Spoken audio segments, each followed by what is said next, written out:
네, 오늘 주시는 하나님의 말씀은 마가복음 7장 31절에서 37절까지 말씀입니다.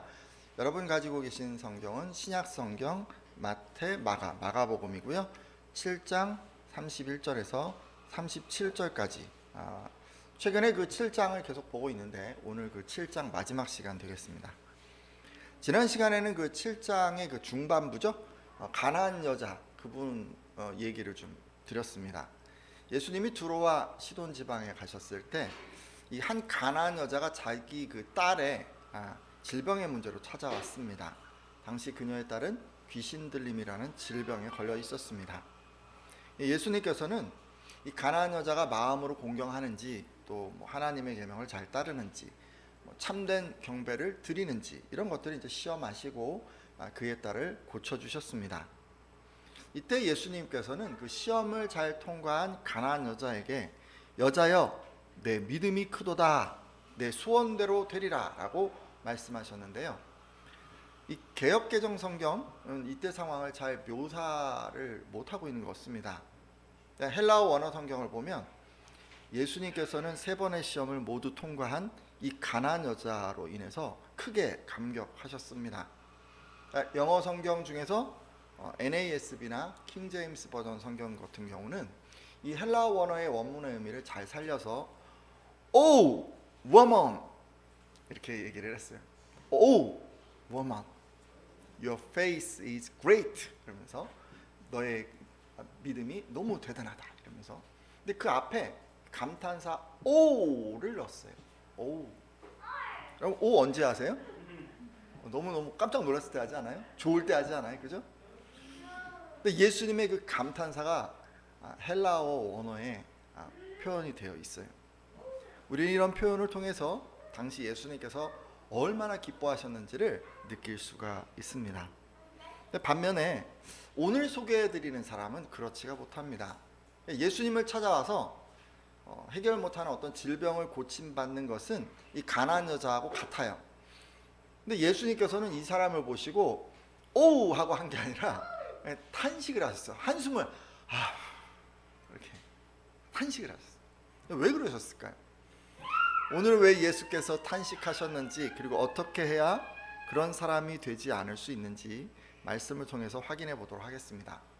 또 말씀을 듣는 분들마다 고침을 받을 때 또는 기도 응답을 받으실 때 예수님을 감격시키는 분들이 다 되시기를 부탁드립니다. 그럼 누가 예수님을 탄식하게 만들었을까요? 말씀을 통해서 좀 확인해 보려고 하는데 마가복음 7장 31절에서 32절까지 말씀입니다. 같이 한번 읽어보려고 해요. 마가복음 7장 31절에서 32절까지 말씀 같이 읽겠습니다. 예수께서 시작. 예수께서 다시 두로 지방에서 나와 시돈을 지나고 데가볼리 지방을 통과하여 갈릴리 호수에 이르심에 사람들이 귀먹고 말 더듬는 자를 데리고 예수께 나와 안수하여 주시기를 간구하거늘. 아멘. 지금 보니까 이 페니키아 지방 그 지방에 그 두로라고 하는 데가 있어요. 그러니까 약간 이스라엘로 치면은 이 북쪽이에요. 한참 북쪽에 그 두로 지방에서 이 가나안 여인의 딸을 고쳐 주셨죠. 그런데 그렇게 하고 나서 예수님이 남쪽으로 다시 내려오세요. 시돈과 데가볼리 이런 데를 거쳐서 다시 원래 계시던데 어디요? 갈릴리 사건으로 시작해서 갈릴리 사건으로 끝나고 있어요. 7장의 첫 번째 사건은 뭐였죠? 바리새인 서기관들이 비난하러 온 사건이었잖아요. 그게 어디서 있었냐면 이 갈릴리에서 있었는데 두 번째 사건은 그 두로 지방. 그래서 그 사건 7장의 세 번의 사건은 갈릴리에서 시작했다가 위에 한번 올라가셔서 또 사건이 있고 다음에 또 다시 내려온 약간 이런 그런 거를 좀 보여주고 있어요. 자, 그래서 어쨌든 예수님이 주로 이 갈릴리에 계셨기 때문에 이 복음의 거점이라고 할 수 있는 갈릴리 그곳으로 다시 돌아오셨습니다. 그런데 예수께서 이 갈릴리에 돌아오시자마자 사람들이 몰려왔습니다. 근데 여러분 이제 같이 읽으셨는데 사람들이 그냥 온 게 아니라 그 사람들 중에 몇몇이 귀먹고 말 더듬는 사람을 데리고 왔다고 합니다. 그리고 예수님께서 그 병자에게 안수해 주시기를 간구했습니다. 여러분 안수가 뭐죠? 안수는 머리에 손을 얹어서 하는 기도를 안수라고 합니다. 어린이 주일에 제가 했죠. 아이들의 머리에 손을 얹고 기도를 했는데 그것이 이제 안수죠. 당시 유대 사회에서는 이런 안수가 널리 시행되었습니다. 뭐 상속권을 수여할 때나 뭐 아니면 뭐 직분을 세우는 어떤 임직이나 축복하거나 건강을 회복시키거나 뭐 이런 여러 가지 일에 이 안수를 했어요. 그래서였을까요? 이 사람들은 지금 예수께서 이 병자를 안수해 주시기를 바랐습니다. 그러니까 많은 사람들이 지금 모였잖아요. 근데 그 앞에서 예수님이 딱 어떤 기품 있게 사람을 딱 앉혀놓고 딱 이렇게 안수하고 뭐 이런 거 있잖아요. 그럼 뭐 모든 사람들이 다 그걸 보고 뭐 이런 거 이제 생각을 했던 것 같아요. 그럼 예수님은 어떻게 하셨을까요? 계속해서 이제 보려고 하는데 마가복음 7장 33절에서 35절 말씀입니다. 제가 읽을게요. 마가복음 7장 33절에서 35절이에요. 예수께서 그 사람을 따로 데리고 무리를 떠나사 손가락을 그의 양 귀에 넣고 침을 뱉어 그의 혀에 손을 대시며 하늘을 우러러 탄식하시며 그에게 이르시되 에바다 하시니 이는 열리라는 뜻이라. 그의 귀가 열리고 혀가 맺힌 것이 곧 풀려 말이 분명하여졌더라. 아멘. 그러니까 보니까 예수님은 많은 사람들이 지금 모여 있는데 거기서 딱 안수하시지 않으셨어요. 오히려 지금 이 사람을 데리고 무리가 좀 없는 좀 한적한 곳으로 이렇게 데리고 가셨어요. 그죠? 어쩌면 두 사람만 있는 어떤 공간으로 이렇게 들어갔을 수도 있을 것 같아요. 그리고 안수가 아니라 다른 방법을 쓰셨는데 이 말씀을 보니까 손가락을 양 귀에 넣으시고 침으로 그의 혀에 이렇게 바르시고 에바다라는 말을 하심으로, 그게 이제 무슨 뜻이에요? 열려라 이런 뜻이라고 했잖아요. 그죠? 그렇게 얘기하심으로 그의 질병을 고쳐 주셨습니다. 할렐루야. 그런데 이제 우리는 이 얘기를 이제 들으면서 이 사람이 고침받는데 중요한 게 두 가지가 있었구나라는 것을 알 수가 있습니다. 첫째 뭐냐면요, 이 병자가 스스로 나는 병자구나라는 것을 인정해야 한다는 것입니다. 이게 뭐 당연한 거 아니냐 뭐 이렇게 생각하실 수 있지만 그렇지가 않아요. 우리는 스스로 나는 괜찮아라고 생각하는 경향이 있습니다. 자신에게 문제가 없다고 생각하는 거예요. 근데 그렇게 생각하면요, 여러분 고침을 받으실 수가 없어요. 스스로 우리가 이제 병이 있을 때 내가 병자구나라고 생각을 해야 되는 거예요. 그렇게 생각을 해야지 비로소 고치려고 하기 때문에 어떤 몸에 불편함이 있든지 내가 병자인가 봐 라고 생각을 하고 그런 생각을 먼저 해야 되는 거예요. 모든 고침의 시작은 언제나 자신이 병자임을 인정하는 것에 있습니다. 인정하지 않으면 어떻게 될까요? 계속 병을 안고 살겠죠. 둘째는 뭐예요? 병자임을 인정을 했어요. 이 사람이 자기가 귀먹고 어눌한 거에 대해서 치료가 필요하다고 생각을 한 거예요. 그리고는 뭐 했을까요? 그 사람이 잘 듣지는 못했지만 어쨌든 손에 이끌려서 다른 사람의 의사에 의해서 치료받는 방법을 소개를 받고 그리고 이제 온 거 아니겠어요? 이제 뭐 이 사람이 직접 뭐 귀가 잘 안 들리고 뭐 이러니까 뭐 들었다 이렇게 얘기를 할 수 없지만 굳이 표현을 하자면 다른 사람의 얘기를 듣고 따르는 거. 그래야지 이게 뭔가 치료가 일어나지 않겠어요? 병자라고 생각을 했으면 그 다음은 주변 사람들 얘기를 들어야 돼요. 때로 어느 누구의 얘기도 듣지 않고 이제 스스로 의사가 되겠다는 분들이 간혹 계세요. 이런 분들은 이렇게 하시는 것 같아요. 몇몇 사람들이 경험했다고 하는 그 식이요법을 내가 하면 치유될 거라고 이제 생각을 하세요. 때로 책이나 인터넷이나 뭐 이런 것을 통해서 알게 된 민간요법을 시행하면 자신도 치유될 수 있다고 생각을 합니다. 그러니까 자신이 내 병은 내가 제일 잘 알아 막 이렇게 생각을 하는 거예요. 그래서 자신이 가장 잘 고칠 수 있다고 생각하는 것이죠. 하지만 이러시면 좀 곤란한 거예요, 여러분. 스스로 어찌해 보려고 우물쭈물하는 사이에 그 병이 중해질 수가 있습니다. 따라서 함께한 예배자들은 내가 병자입니다, 내게 병이 있습니다 라고 하는 것을 인정하게 되면 그 다음은 반드시 어떻게 해야 돼요? 다른 사람 얘기를 들어주셔야 돼요. 다른 사람의 의견을 좀 귀담아 들으셔야 돼요. 자꾸 내 생각만 갖고 하지 말고. 왜 다른 사람 얘기를 우리는 들어야 될까? 내가 병이 들었는데 왜 그때 우리는 다른 사람 얘기를 들어야 하는 것일까요? 왜냐면요, 누가 내 병을 고칠 수 있는 좋은 의사인지 내가 잘 알지 못하기 때문에 그래서 다른 사람 얘기를 들어야 되는 거예요. 세상에 너무도 많은 의사가 있어요. 저마다 자기가 잘 고칠 수 있다고 주장을 합니다. 하지만 우리는 누구 말이 진짜인지 잘 알 수가 없어요. 어떤 의사가 내 병을 고칠 수 있는지 제대로 알지 못한다는 말이죠. 그럼 여러분, 내 병을 잘 고칠 수 있는 의사 여러분 어떻게 만나시겠어요? 어떻게? 다른 사람 얘기를 좀 들으세요. 다른 사람. 이미 치료를 경험한 사람 얘기를 좀 들어주셨고, 좋은 의사를 알고 있는 사람의 얘기를 들으셔도 좋아요. 그래야 여러분의 병을 고치기 위한 가장 적합한 의사를 만날 수 있습니다. 오늘 말씀을 보니까요, 귀, 혀 이거 막 불편했던 이 사람도 자신이 병자라고 하는 거, 내가 치료가 필요하구나 라는 것을 인정했고, 그리고 나서는 바로 다른 사람 얘기를 들었어요. 다른 사람들이 이렇게 가면 돼 라고 하니까 그 얘기를 듣고 좀 따라준 거예요. 의사이신 예수님께 나아왔고 그는 자신의 병을 고침받았습니다. 따라서 오늘 함께한 예배자들도요, 자신이 병자라고 하는 것, 내가 치료가 필요하구나 라고 하는 것, 그런 거 인정하시게 되면 그 다음은요, 다른 사람 얘기를 좀 들으세요. 자꾸 막 자기 고집만 부리지 말고. 아무 말이나 다 들으라는 얘기는 아니겠죠.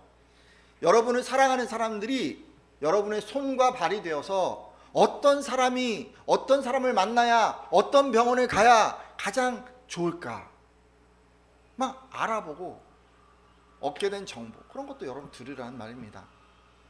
최근 수술하신 성도님들도 계세요. 이분들은 이런 것 잘 실천해 주셨으면 좋겠습니다. 사실요, 여러분 수술 정도까지 할 정도로 몸이 좀 상해지잖아요. 그러면 오늘 말씀 적용하기가 쉬워요. 수술 받는 그런 과정 가운데 내가 좀 이게 좀 몸이 안 좋구나, 병자구나 막 이런 게 이제 인정되기 때문에 일단 그 과정은 넘어가는 거고 패스고, 그죠? 그 다음은 뭐만 하면 돼요? 몸이 진짜 안 좋으니까 다른 사람 얘기를 자꾸 들으면 돼요. 다른 사람. 근데 이게 적용하기 힘든 분들이 계세요. 몸이 어디 아프면 내가 병이 들었구나 생각을 하고 다른 사람 얘기를 좀 들으면 되는데, 마음의 병이 든 분들은 자신이 병든 것을 깨닫지를 못해요. 여러분, 마음의 병든 게 잘 티가 나질 않아요. 대인관계에서 여러분 흔히 받는 상처, 성장 과정에서 만들어낸 어떤 모난 성품, 심한 충격으로 인해서 생긴 어떤 트라우마, 또 자신도 모르는 사이에 걸릴 수 있는 어떤 중독, 이런 것들 있잖아요. 이런 수많은 마음의 병들, 이것들이 있는데 이게 스스로 자각하기가 쉽지가 않습니다. 그래서 스스로 인식하지 못하는 사이에 주변 사람들을 아프게 하고 망치기까지 합니다. 사실 이런 이유들 때문에, 그러니까 어디 이렇게 당장 불편하고 누가 봐도 아픈 그런 육신의 병보다는 잘 티나지 않는 마음의 병이 더 큰 문제를 일으킵니다. 자, 그러면 우리는 이제 육신의 병은 이제 그렇게 한다고 쳐요. 그러면 마음의 병은 지금 도대체 어떻게 하면 좋을까요? 보이지도 않잖아요. 본인도 몰라요. 이거 어떻게 해야 돼? 정기적으로 목사님하고 상담을 좀 하실래요? 그러면 될까요? 여러분, 그것도 좋은데 한 가지 제안을 제가 좀 드리려고 해요. 여러분 아시잖아요. 마음에 병이 없는 사람은 없어요. 물론 건강한 사람은 있어요. 그렇지만 병이 하나도 없다, 상처가 하나도 없다, 트라우마가 하나도 없다, 이런 사람은 정말 흔치가 않아요. 이 세상을 딱 나가잖아요. 여러분 딱 나가면 그냥 수많은 사람들이 내게 상처를 줘요. 말로 상처를 주고 배신하고 뒤에서 뒷담화하고, 그냥 나가서 뭘 하다 보면 그냥 상처를 받아요. 스트레스 받아요. 스트레스. 집에서 일하면서도 이거 하는데 왜 이것도 빨리 해야 되고 막, 그죠? 스트레스 안 받을 수가 없어요. 그것도 인간관계도 편안하고 막 누군가 나를 사랑해주고 그래 이렇게 해주면 너무 좋을 텐데, 너 왜 그랬어? 응? 너 왜 이거밖에 못해? 계속 그러니까 그냥 사람들이랑 같이 살아나가는 것 자체가 그냥 상처인 것 같아요. 스트레스의 연속인 것 같아요. 여러분, 매일 삶 속에서요, 이런 거 하나도 없이 사는 사람이 거의 없어요. 여러분, 그러게 이 세상에는 사실상 상처 없는 사람은 단 한 사람도 없다라고 볼 수 있습니다. 따라서 제가요, 한 가지 제안을 드리려고 해요. 저나 여러분이나 우리 모두가요, 나는 마음에 병이 있구나 라고 생각하자는 것입니다. 나는 마음을 치료해야 해 라고 그렇게 생각하자는 거예요. 왜 이렇게 우리가 생각하는 거예요? 왜 내가 마음이 치료를 받아야 된다 라고 다 생각하라는 거예요. 그래야 다른 사람 얘기를 들을 수 있으니까. 병이 있는데 사실상 그런 것 같아요. 다 병이 있는데 안 들어요. 남의 말을 듣지 않아요.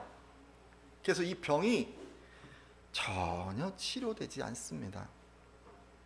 따라서 오늘 함께한 분들은 잘 여러분 깨닫지 못하실 수 있어요. 여러분들이 뭐 마음에 무슨 병이 있다 뭐 이렇게 생각이 안 드시잖아요. 근데 그냥 주변 정황을 보니까 나도 뭔가 스트레스 받았어, 나도 뭔가 상처가 있는 것 같아, 이렇게 좀 생각을 하시고 나도 마음의 병이 있어 이렇게 좀 생각을 하시고 이런 생각으로 치료를 받기 위한 다른 사람의 얘기를 좀 귀담아 들어주십시오. 지금까지 병 고침 받으려면 먼저 자신이 병자임을 인정해야 하고 그 후로는 다른 사람 얘기를 들어야 한다고 말씀드렸습니다. 근데 마음의 병의 경우는 이제 좀 달랐죠? 누구나 다 치료의 필요성을 인정해야 한다고 말씀드렸어요. 자, 여기까지는요 병 고침 자체에 대한 어떤 교훈이었어요. 근데 지금 이 얘기를 하려고 한 건 아니고 좀 원래 지금 제목은 이게 아니에요, 그죠? 제목은 뭐였어요? 본문에 특이한 게 하나 있는데 바로 예수님이 탄식하셨다는 거예요. 탄식하셨다는 건요 한숨 쉬고 슬퍼하신 거를 말합니다. 그러니까 앞서 가나안 여자의 귀신 들린 딸 고칠 때는 기쁜 나머지 막 감탄을 하셨어요. 오, 워먼, 그죠? 너무 기뻐요. 그렇게 했는데 귀와 혀에 이 장애가 있는 사람을 고칠 때는 이 애통하는 마음으로 탄식을 하셨어요. 왜 그랬을까요?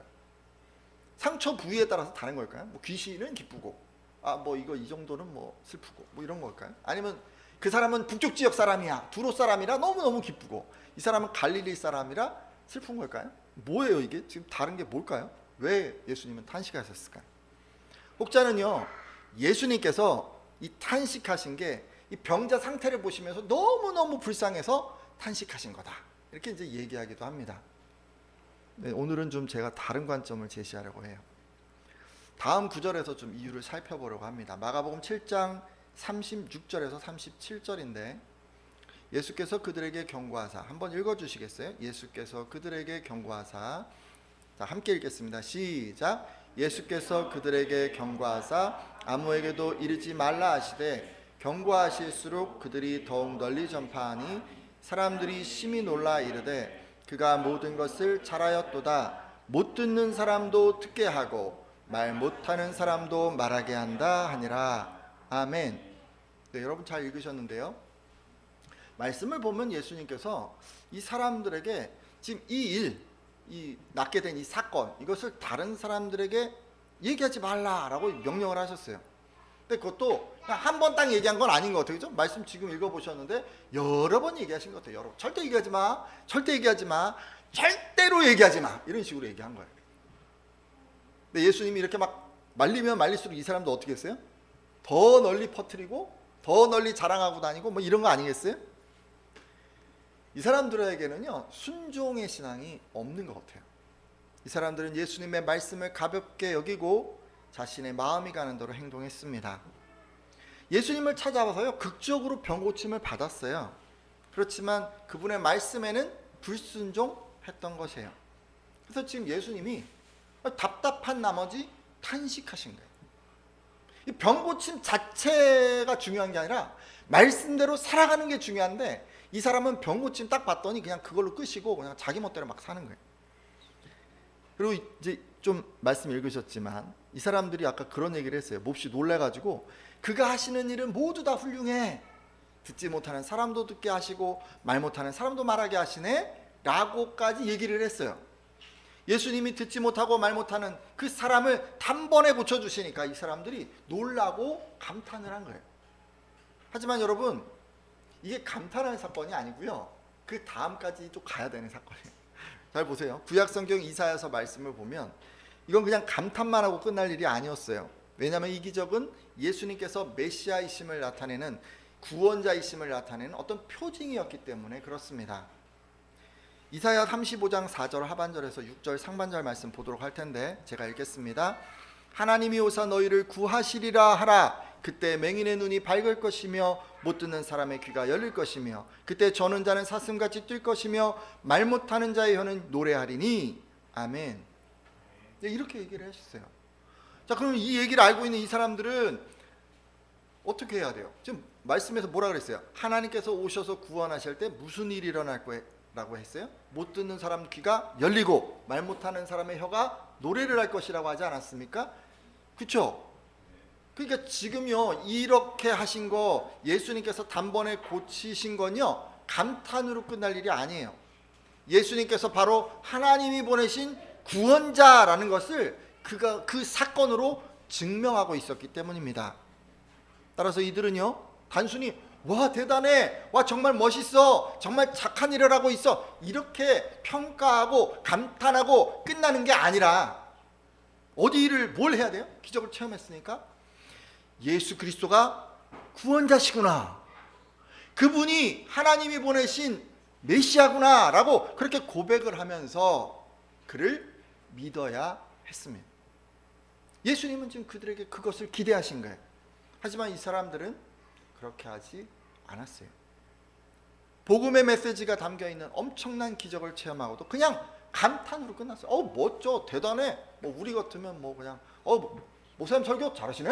끝난 거예요. 그냥. 내용이 뭔지는 관심이 없는, 정말 잘했어, 뭐 교회 참 잘 전왔네, 예배가 참 좋아, 음악이 참 멋있어, 아무 의미 없어요. 내용이 중요해요. 근데 이 사람은 지금 그런 식으로 지금 끝난 거예요. 기적을 통해 예수님이 누구인지 알았어요. 근데 끝내 이 사람들이요, 구원자로 영접하지 않았습니다. 그래서 예수님께서 지금 탄식하고 계신 거예요.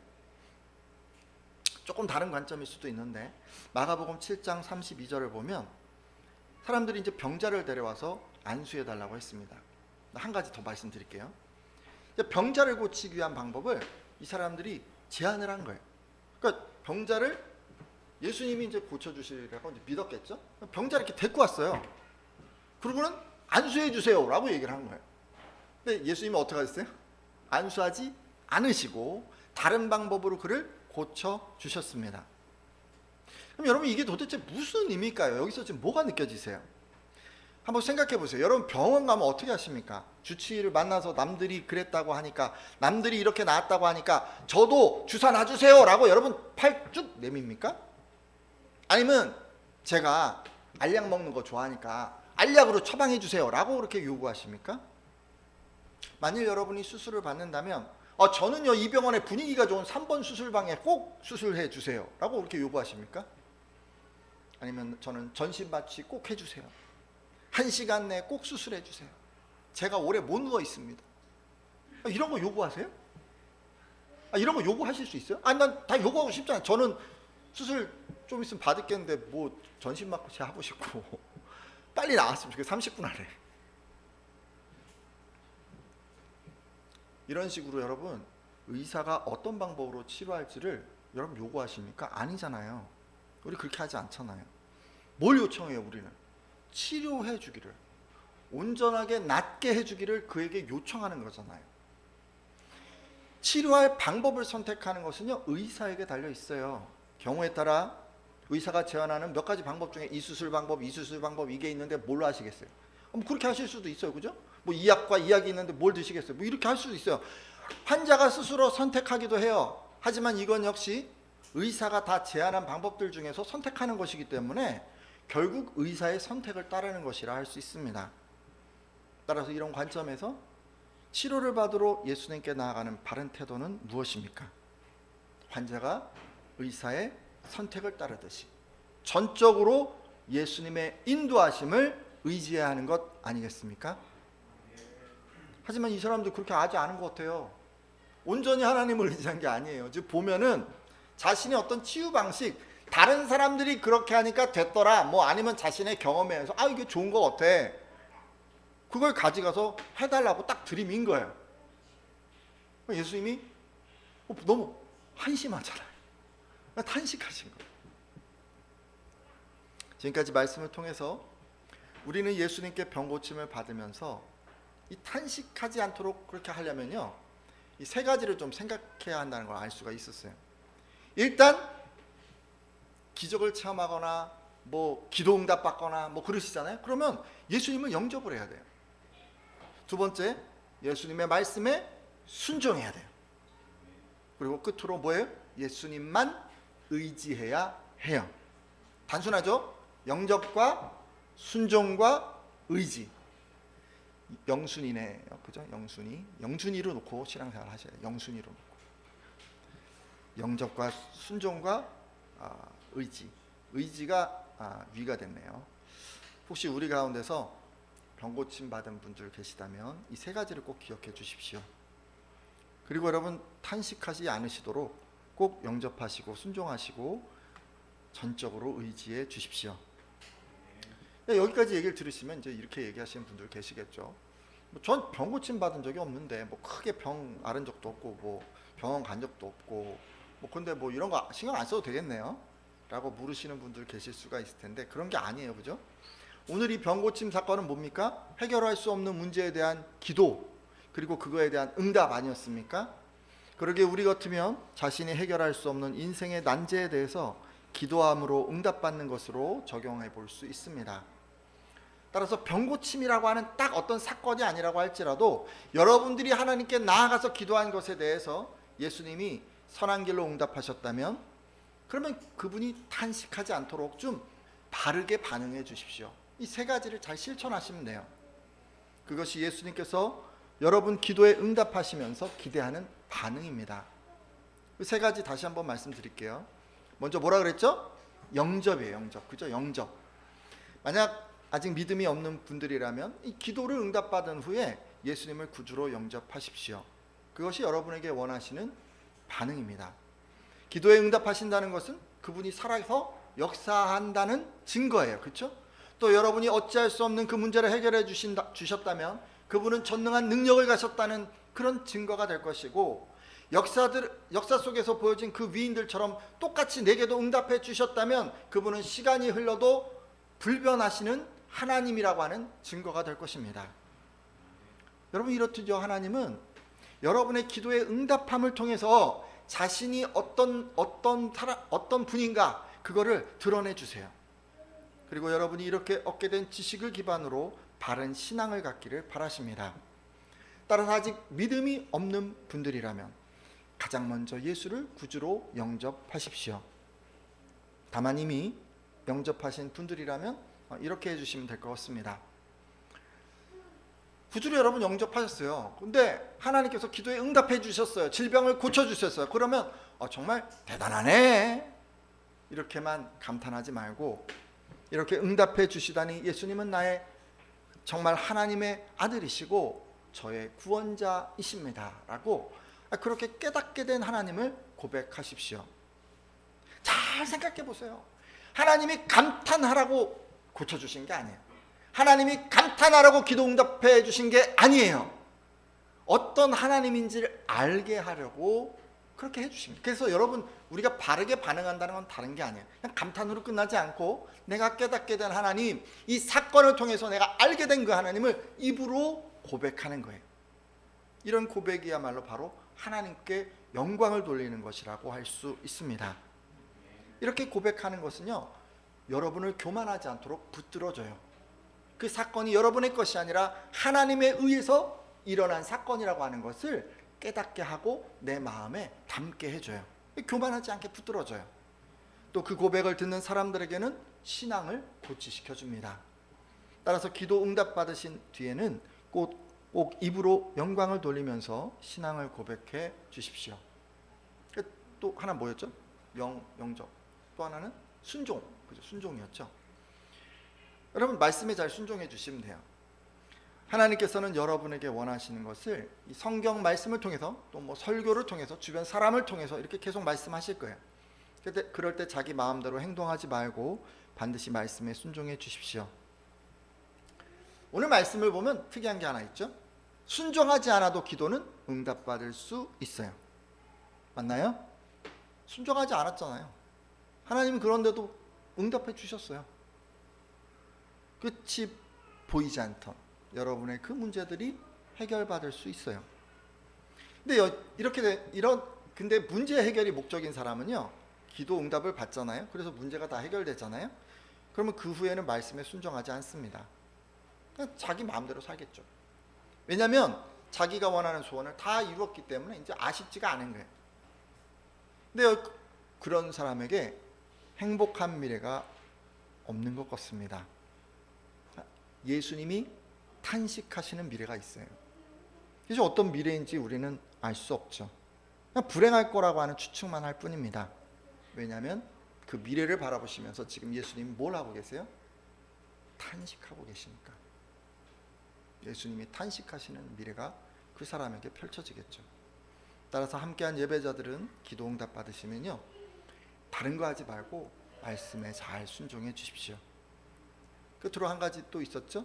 의지하는 거죠. 의지하는 거. 예수님께 이제 기도 응답 받고 병 고침 받고 이러면 그 다음은 이제 예수님을 우리는 의지하기 시작해야 됩니다. 근데 여기서 말하는 의지는 전적인 의지예요. 그래서 좀 어려워요. 왜냐하면 우리는 늘 삶의 주도권을 쥐고 살고 싶습니다. 항상 내가 내 삶의 통제권을 갖고 싶은 거예요. 그래서일까요? 우리는 누군가에게 부탁을 해도요, 절대 전적인 부탁은 잘 하지 않아요. 내가 전체적인 상황을 컨트롤해 가면서 꼭 필요한 부분만 다른 사람들한테 부탁을 해요. 왜냐하면 이 주도권을 내가 넘기기 싫어서 그런 거예요. 그런데 여러분, 예수님께는 그러시면 안 됩니다.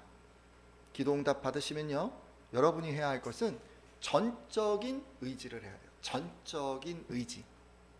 병원 가서 아까 제가 뭐라 그랬어요? 고침받으러 왔잖아요. 그죠? 그러면 고쳐주세요 라고 하고 뭐라고 얘기하시던지 따라가야 되는 거예요.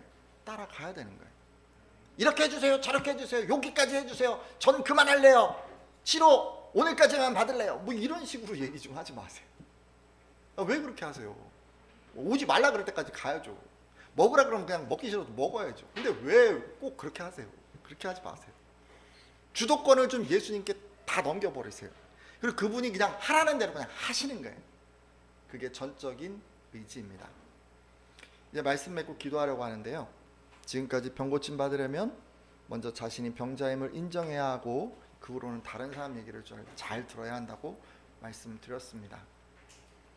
여러분, 육신의 병이 들잖아요. 그러면 다른 사람 얘기를 잘 귀담아 들어주십시오. 그리고 좀 제가 부가에서 말씀드렸지만 여러분 잘 느낌이 안 오시더라도, 좀 깨닫지 못하시더라도 심적으로는 나는 마음의 병이 있어, 나는 치료를 받아야 돼 라고 다들 생각해 주세요. 그리고 다른 사람 조언을 듣기 위해서 항상 귀를 열어주세요. 그렇게 하겠다고 여러분 한번 결단해 주십시오. 듣는 사람이 좀 되세요. 내 어떤 치료를 위해서. 그리고 기도로 문제 해결 받으면서 영접하지 아니하고 순종하지 아니하고 전적으로 의지하지 아니하면 예수님께서 탄식하신다는 것도 알게 되었어요. 혹여 그랬던 분들 계시다면 돌이켜 주시고, 이후로는 문제 해결로 끝나는 것이 아니라 오히려 그것으로 인해 더욱 영접하고 순종하고 의지하겠다고 결단해 주십시오.